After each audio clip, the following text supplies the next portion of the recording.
He was a boy even stronger than Aquaman Arthur. No matter how badly he got hurt, the moment he touched water, his wounds healed instantly. The water even gave him incredible power. In critical moments, he could control the flow of water and create an unbreakable shield. Even attacks from demons could not get through. And this boy was Percy, the son of Poseidon. Legend says the world was ruled by 3 gods. Zeus ruled the sky, Hades ruled the underworld, and Poseidon ruled the sea. But even gods could not resist temptation. They often came down to the human world and had children with mortals. That was how the demigods were born, and Percy was the most special one of them all. But at this moment, he had no idea who he really was. He did not understand why he could breathe underwater for so long. Until one day, he and his best friend Grover visited a museum, and the gears of fate finally started turning. His teacher suddenly pulled Percy into a small room alone. Before he could react, she climbed onto the shelves. The next second, her body twisted into something terrifying. She stared directly at Percy and demanded to know where the lightning bolt was. You stole the lightning bolt! I don't know what you're talking about!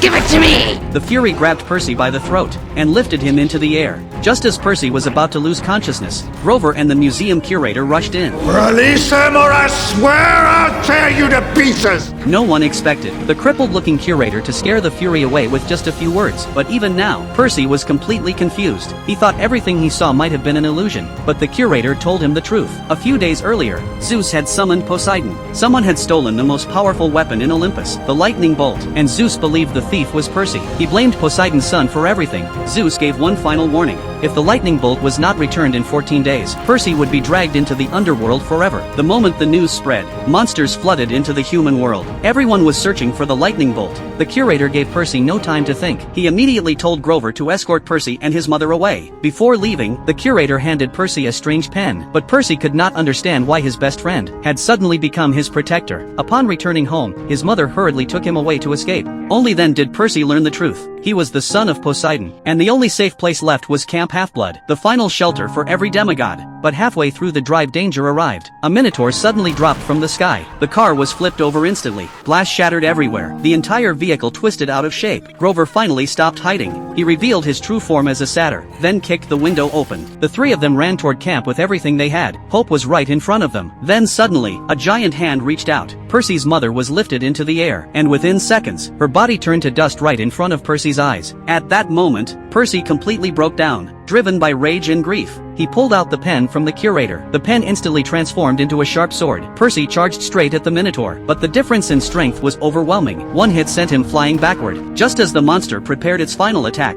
Percy dodged to the side. The Minotaur's horn slammed into a tree trunk. The creature struggled violently, and even ripped off its own horn. Percy seized the opportunity. He grabbed the broken horn and drove it straight into the Minotaur. A terrifying scream echoed through the forest. Then the monster collapsed, and Percy passed out from exhaustion. When he woke up again, he saw Grover's satyr form clearly. Only then did Percy realize everything was real. His mother was gone, and Camp Half-Blood was a sanctuary built for demigods. There, Percy met Annabeth for the first time. The girl was beautiful and cold, and she was also the daughter of Athena. But after looking at her for 1 second too long, as a result, in a training competition, Anna gave Percy a real hard time. Just when everyone was mercilessly mocking him, bruised and humiliated, Percy crawled toward the river. The moment his hand touched the water, something unbelievable happened. The wounds on his body started healing at visible speed. At the same time, a powerful force awakened inside him. The next second, Percy fought like a completely different person. Within just a few moves, Annabeth was completely overpowered, and from that moment on, she finally saw him differently. That night, the two finally let go of their hostility. But while they were drinking together, the campfire suddenly exploded upward. Inside the flames, a terrifying figure slowly emerged. It was Hades. The moment he appeared, a terrifying pressure filled the entire camp, and he wanted the lightning bolt too. Hades warned Percy directly. If he wanted to see his mother again, he had to bring the lightning bolt to the underworld. Percy still had no idea where the weapon was, but after learning his mother was alive, he knew he had to go, even if the path led straight into hell. Annabeth and Grover decided to go with him, but first they needed a way into the underworld. Under Annabeth's guidance, the group found Luke, a descendant of Hermes. After hearing their plan, Luke gave Percy a pair of flying shoes and a special shield. He also warned them that entering the underworld was easy, but escaping alive required 3 magical pearls hidden in the human world. Without them, not even Zeus could leave the underworld safely. The 3 followed the map to the first pearl's location, an eerie garden shop. Grotesque statues stood everywhere, and the fear on Grover's face made everyone realize the truth instantly. They had entered Medusa's territory. The woman slowly removed her scarf, revealing countless snakes twisting on her head. She was Medusa herself. Legend says anyone who looked into her eyes would instantly turn to stone. Terrified, everyone shut their eyes tightly, but Medusa's voice carried a deadly temptation. Sneak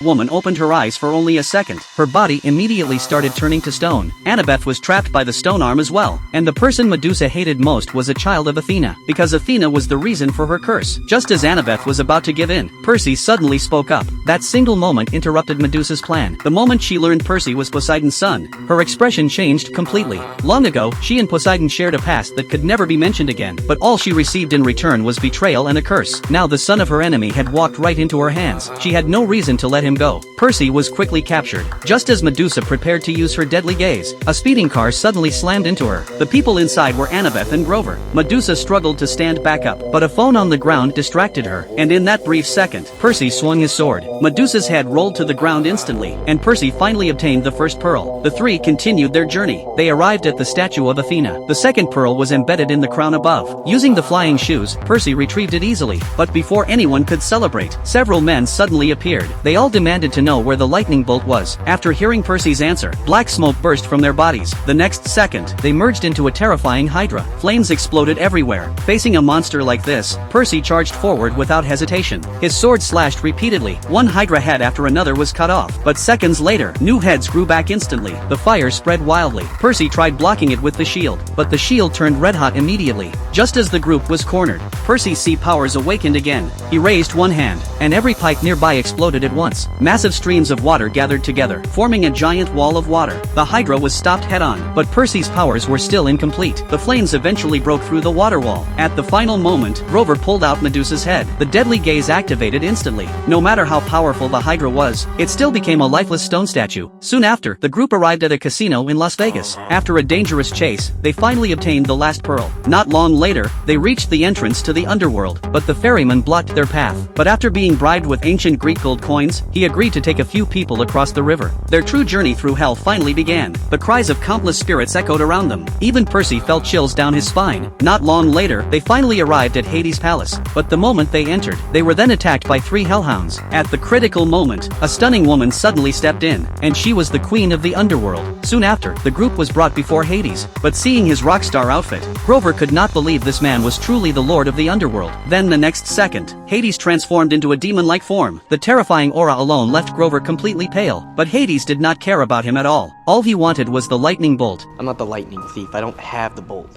Why did you come here then? Well, I was hoping that when you saw that I wasn't the thief, you'd let my mother go. You think I'm an idiot? I'm Hades! Now give me the bolt, or say goodbye to your mother! Hades smashed the container holding Percy's mother, and seeing her alive again, Percy completely lost control. He dropped the shield and rushed forward to hug her, but no one expected the lightning bolt to be hidden inside the shield the entire time. Only then did everyone realize the truth. Everything had been Luke's plan from the beginning. He wanted to start a war between the gods, and profit from the chaos himself, but Hades did not care about the truth. Now that he had the lightning bolt, he planned to keep everyone trapped in the Underworld forever. Just as death closed in, something shocking happened. The queen of the Underworld suddenly stole the lightning bolt, then unleashed terrifying lightning herself. Hades never expected the one who betrayed him would be the person closest to him. The queen had already grown tired of the Underworld. She only wanted to escape that dark place forever. She handed the lightning bolt to Percy, and told them to hurry to Mount Olympus, before the gods started their war. But looking at the three remaining pearls, everyone fell silent, because each pearl could only save one person. Someone had to stay behind. I'm staying because I'm the protector. Grover, come on. Look, man, I don't want to hear it. Just go. It's my duty. It's what I'm meant for. We'll come back for you. I'll take very good care of you. Three crushed the pearls at the same time. Their bodies instantly turned into smoke, and escaped from the Underworld. But there was less than 1 hour left before the gods went to war. As they rushed toward Mount Olympus, a familiar voice suddenly came from behind them. It was Luke. Now that his plan was exposed, he finally revealed himself. The battle began immediately, and the lightning bolt fell into Luke's hands once again, with the power of the weapon. Percy and the others were instantly pushed back. At the critical moment, the sleeping power inside Percy finally awakened completely. He slowly raised one hand, and a distant water tank exploded instantly. Massive waves surged together like living creatures. The moment Percy swung his arm downward, the giant wave swallowed Luke whole. Even with the lightning bolt, Luke could not resist. When the water finally faded, he was already completely defeated. but out of consideration for their past relationship, Percy did not kill him. At the same time, Mount Olympus stood on the edge of war. Zeus and Poseidon's forces were seconds away from battle. Just before everything spiraled out of control, Percy finally arrived in time. He returned the lightning bolt to Zeus himself, and revealed the truth behind everything. A war powerful enough to destroy the world was finally stopped. And to thank Percy, Zeus agreed to grant him one wish, but Percy asked for nothing for himself. His only wish was to bring back the friend who had risked everything beside him.